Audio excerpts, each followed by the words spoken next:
Un modèle de vague permet de décrire et de prévoir l'état de la mer en termes de hauteur, fréquence et direction des vagues. Les données altimétriques, associées à des données atmosphériques, sont indispensables afin de disposer d'un état de la mer le plus précis possible et le plus proche des observations.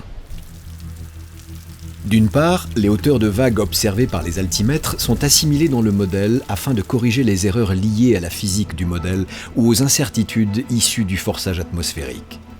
Ce sont des entrées qui permettent de fournir des prévisions. D'autre part, les résultats des modèles sont comparés aux mesures réelles altimétriques de hauteur de mer et éventuellement corrigés en temps réel en cas d'erreur.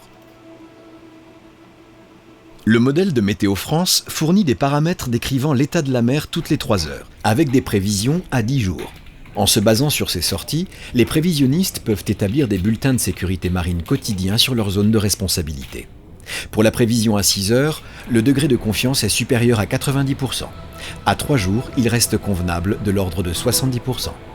Ce sont des données essentielles pour la sécurité maritime, afin de prévenir les populations près des côtes en cas de tempête, mais aussi pour les navires dont la trajectoire et la destination peuvent être modifiées pour éviter une zone de dépression intense.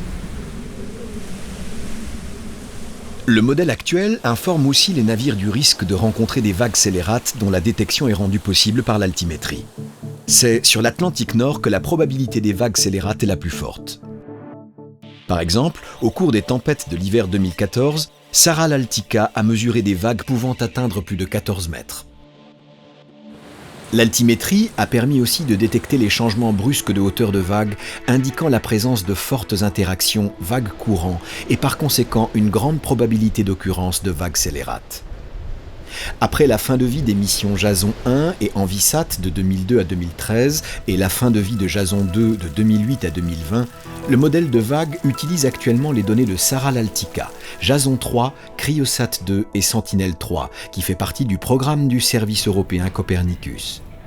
Plus récemment, l'arrivée de données de la mission CFOSat, qui permet de mesurer à la fois les hauteurs de vagues et les propriétés directionnelles des vagues dominantes, va encore améliorer la qualité du modèle de vague, au bénéfice de la sécurité maritime et de la protection des biens et des personnes en zone côtière.